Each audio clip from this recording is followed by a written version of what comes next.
আজকের প্রথম আলোর একেবারে শিরোনাম রিপোর্ট হচ্ছে যত ছাত্র নিহত হয়েছে তার ৭৭ ভাগ, যত মানুষ নিহত হয়েছে ২০০-র উপরে বলা হচ্ছে, তো শতকরা ৭৭ ভাগ হলে আমাদের ছাত্র শিক্ষার্থী যাদের হাতে অস্ত্র ছিল না তারা নিহত হয়েছে। তাদেরকে কে মারল? আসমান থেকে ফেরেশতা এসে মেরেছে? মারলে দেশের পুলিশ, দেশের আর্মি এরাই মেরেছে।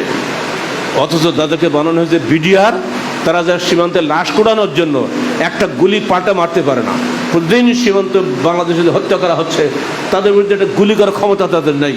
সে লাশ কুড়ানো মেউ মেউ করে দেওয়া, লাশটা দেওয়া ফেলানির লাশ পড়ে থাকলো সে কাঁটাতারের বেড়ার উপরে, সারা দুনিয়া দেখলো, অথচ তার কোনো বিচার হয় নাই। এই আধিপত্যবাদী শক্তির লোকেরাই এখানে সব কাজ করছে, অথবা আমাদের সরকার এগুলি করছে নিজে। আর এই জন্য আমি ধন্যবাদ দিই আমারই মধ্যে একজন অধ্যাপক, জাহাঙ্গীরনগর বিশ্ববিদ্যালয়ের মহিলা অধ্যাপিকা নাহার সুলতানাকে, যে তিনি তার নিজের রুম থেকে প্রধানমন্ত্রীর ছবি নামিয়ে দিয়েছেন। তিনি পরিষ্কার বলেছেন এই সমস্ত হত্যাকাণ্ডের জন্য দায়ী হলো এই খুনি প্রধানমন্ত্রী। অস্বীকার করলে হবে না, মিথ্যা বলবেন না, মিথ্যা বলা পরিত্যাগ করেন, সবার আগে সত্যবাদী হন। একটু আগেই আয়াতটা বললাম, কুলু কওলান সাদীদা ইসলাহ লাকুম আমালাকুম, তোমরা সত্য কথা বলো, তাহলে সমস্ত জিনিস আল্লাহ পাক সংশোধন করে দিবেন। মিথ্যা বললে আরো বেশি পাপী হবে। একটা মিথ্যা বলার পাপ, একটা ছাত্র হত্যা করার পাপ। নিরীহ নির্দোষ ছাত্ররা গেছিল একটা কোটা সংস্কার আন্দোলনের জন্য। কি সে কোটা? মুক্তিযোদ্ধার নামে 56% কোটাতেই ছাত্র ভর্তি হতে, আগে কোটাতেই 56% কোটা নির্দিষ্ট ছিল। আর এই প্রাইমারি স্কুল একেবারে সহজ, এইখানে 96% হলো কোটা, আর মাত্র অল্প ক্ষুদ্রাংশ থাকে সেখানে যাবে মেধার ভিত্তিতে। তাহলে এদেশের ছাত্ররা কী জন্য লেখাপড়া করবে, কী জন্য বিসিএস করবে, যে তাদের যদি কোনো সুযোগই না থাকে? এই সত্য দাবি নিয়ে তারা এগিয়ে গেছিল, একটা মাত্র দাবি নিয়ে। সেইখানে গুলি করার পরে এখন 9টা দাবিতে পরিণত হয়েছে, যত গুলি করবে তত দাবি বাড়বে। কিন্তু চিরদিনের জন্য বাংলার ইতিহাসে এই প্রধানমন্ত্রী চিহ্নিত হয়ে থাকবে একদম মিথ্যাবাদী খুনি হিসাবে। সাবধান, এগিয়ে যাওয়ার চেষ্টা করো না। আমাকে মারবে এসো, আমি একদম বিশ্বের প্রফেসর, অত সহজে আমাদের জীবন চলে গেছে, আমরা মরবো। ৭৭ বছর বয়স চলতে আর বাঁচার দরকার নেই, কিন্তু মিথ্যার সঙ্গে আপোষ করতে রাজি নই। কি শুরু হয়েছে এখানে? কিসের বাংলাদেশ এটা? কিসের স্বাধীন দেশ? এটা মিথ্যা দেশ। মুখে বলা 30 লক্ষ মানুষের রক্ত বিনিময়ে দেশ স্বাধীন হয়েছে, আরো কয় লক্ষ চাও তোমরা?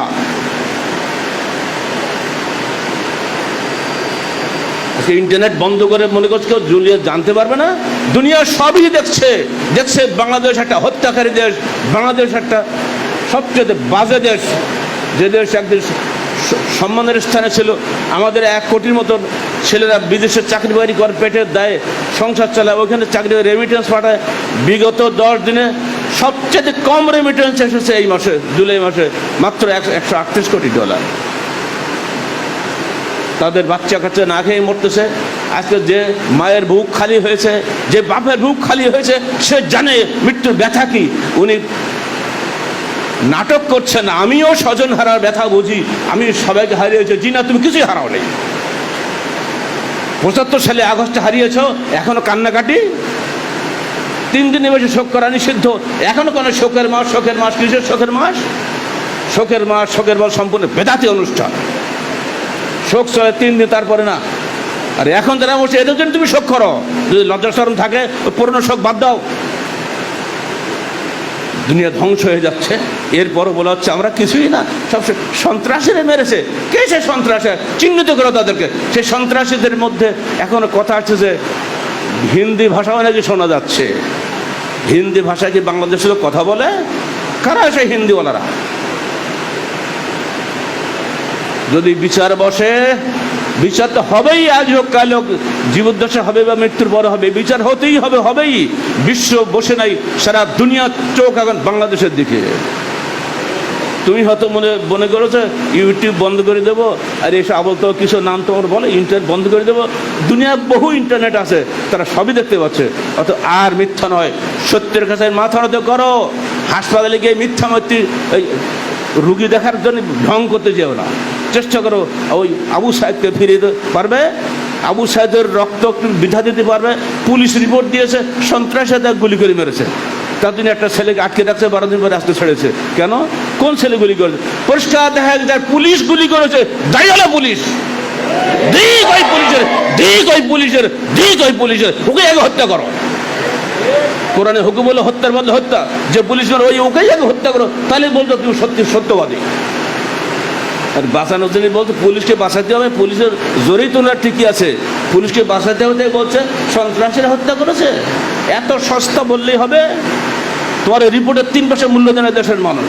পুলিশ রিপোর্টের কোনো মূল্য এই দেশের মানুষ দেয় না। যে পুলিশ আমাকে হত্যাকারী বানাতে পারে, যে পুলিশ আমার নামে 10টা মিথ্যা মামলা দিতে পারে, সে পুলিশকে থই তোয়াক্কা করি আমরা।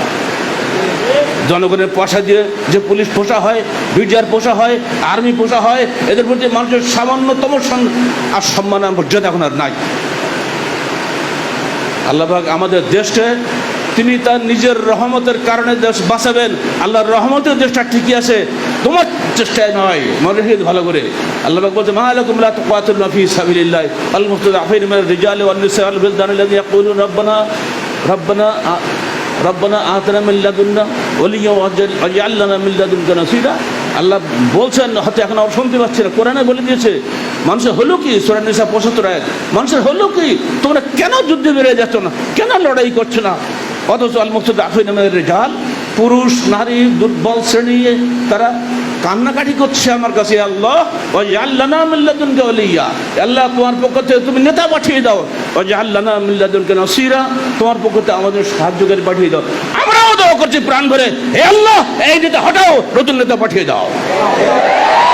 যে নেতা মানুষের জন্য কল্যাণ আনে, যে নেতা দেশের ইসলামের কল্যাণ বই আনে, ওই নেতা পাঠাও, জালেম নেতা হটাও।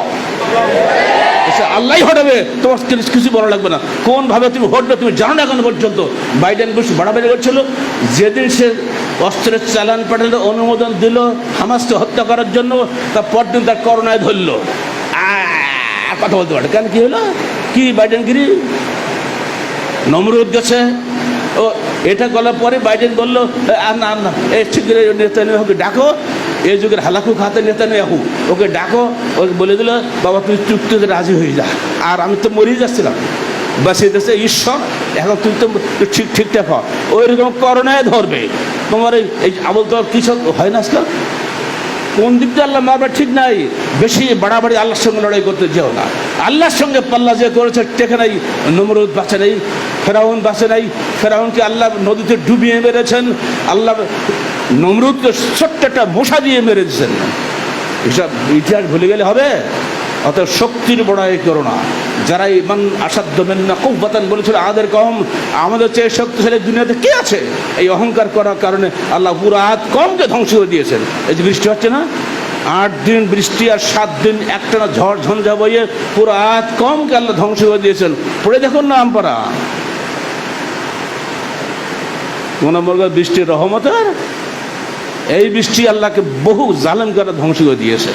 হাজা আর যে মুমতারনা, সাদের কম সালের কম জুলুম করতে করতে একেবারে চূড়ান্ত পর্যায়ে পৌঁছে গেছিল, তখন সে সালের কমকে আল্লাহ পাক নবী সালেহ বলেন, সালেহ তোমার বাচ্চা কাচ্চা নিয়ে বেরিয়ে চলে যাও।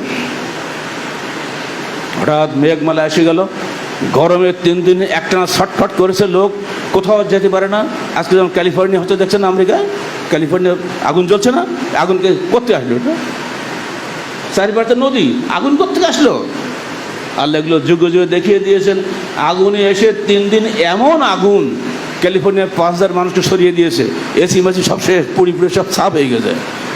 তো আল্লাহ পাক সেই আগুনে 3 দিন ধরে ওদেরকে পোড়াইছেন, ছটফট করেছে, কোথাও যাও কোথাও যাও, কোন পাত্তা পায় না।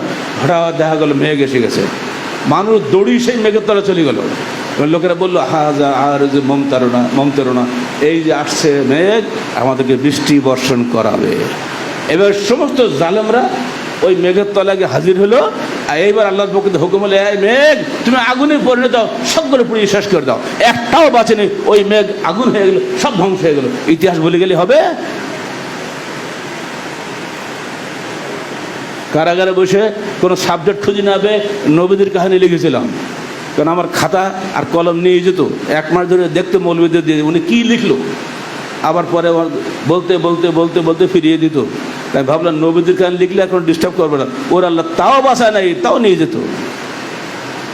এই নবীদের কাহিনীর মধ্যে এগুলো সব আছে, পড়ে দেখবেন বই মধ্যে কীভাবে আল্লাহ বিগত দিনে 6টা জাতিকে ধ্বংস করেছেন। বাংলাদেশ ধ্বংস হবে নেতাদের কারণে, নেতারা ধ্বংস হলে তো দেশ ধ্বংস হয়, সাধারণ মানুষের কিছু হয় না। আল্লাহ নেতাদেরকে উপরে, নেতাদের কারণেই দেশটা ধ্বংস করে দেয় না। অতএব নেতাদের বলছে সাবধান হয়ে যাও। এখন এসে মিছিল করছে আমাদের আহলে হাদিস মেয়র সাহেব, ওরে কত কান্না কাঁদতেছে, কি বলে শোকের মাস শুরু হয়ে গেছে। কিসের আহলে হাদিস তোমরা, লজ্জা করো না? আহলে হাদিস মুখে বলতে লজ্জা নেই? আহলে হাদিসের নিজস্ব বৈশিষ্ট্য আছে, তারা কোশ্চিন করো, বাতিলের সঙ্গে আপোষ করে না। আহলে হাদিস কোরআনের বিরুদ্ধে কোনো কিছু মানে না। দুনিয়াতে গেলেও তারা কোরআন এবং সহিহ হাদিসকে অগ্রাধিকার দিয়ে থাকেন। কোরআনে যা আছে তাই করবো, যা নাই তা ছাড়বো। হাদিসে যা রয়েছে তাই মানবো, যা নাই তা ছাড়বো। এই হলো আহলে হাদিস। শুধু রহদান করলে কি আহলে হওয়া যায় নাকি? এত সস্তা না। বাতিলের সঙ্গে 1 মিনিটের জন্য আপোষ করা চলে না। যদি সে নিজেকে আহলে হাদিস বলে, তাকে অবশ্যই আপোষহীন হতে হবে, আপোষকামী হওয়া চলবে না। জীবনের প্রতিটি ক্ষেত্রে 1 দিন 5 দিন না, শুধু জুমার সময় না, সব সময়। আল্লাহ পাক আমাদেরকে বলে দিচ্ছেন পরিষ্কারভাবে, দেখো ইয়াউমা ইয়াতাযাক্কারুল ইনসানু মা সাআ ওয়া বুরিজাতিল জাহিমু লিমান ইয়ারা ফাআম্মা মান তাগা ওয়া আথারা হায়াতাদ দুনিয়া ফাইনাল জাহিমা হিয়াল মাওয়া ওয়া আম্মা মান খাফা মাকাম রাব্বিহি ওয়া নাহা নাফসা আনিল হাওয়া ফাইনাল জান্নাতু হিয়াল মাওয়া। সূরা আবাসা 35 থেকে 41 আয়াত।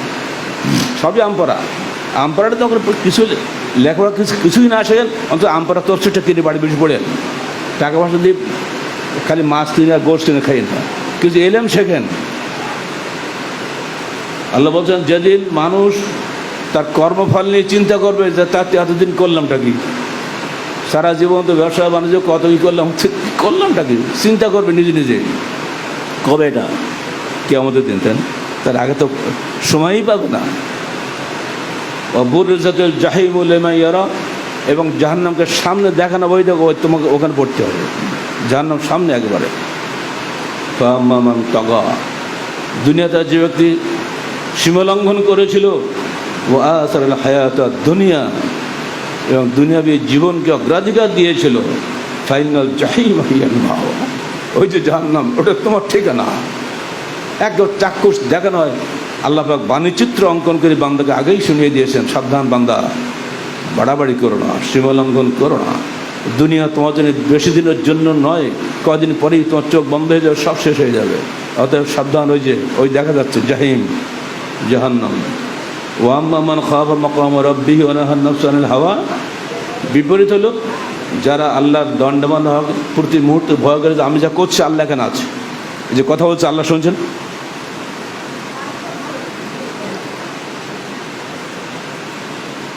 ওয়া আম্মা মান খাফা মাকাম রাব্বিহি ওয়া নাহা নাফসা আনিল হাওয়া, এবং প্রবৃত্তি পূজা থেকে যে নিজেকে বিরত রাখে, যে না মন যা চায় তাই করবো, এ থেকে যে নিজেকে বিরত রাখে, ফাইনাল জান্নাত হিয়াল মাওয়া, জান্নাত তার ঠিকানা হবে। ওই যে দেখো জান্নাত, মৃত্যুর পরে আল্লাহ আমাদেরকে উঠাবেন, তারপরে জাহান্নামের কঠিন অবস্থা দেখাবেন। তখন ভয়ে অবস্থা খারাপ হয়েছে। আগুনের মিশকাত বেশ বাপি আল্লাবিল কবর আছেন প্রথম দিকে, ওখানে হাদিসগুলি পড়বেন। ওই দেখো আগুনের পরে আগুন ঢেউ গেলে যাচ্ছে, ওটাই তোমার ঠিকানা ছিল। এবার জান্নাতের চেহারা দেখাবে। এই দেখো জান্নাতের শুভতার যেমন সে দেখবে, সুন্দর চেহারা।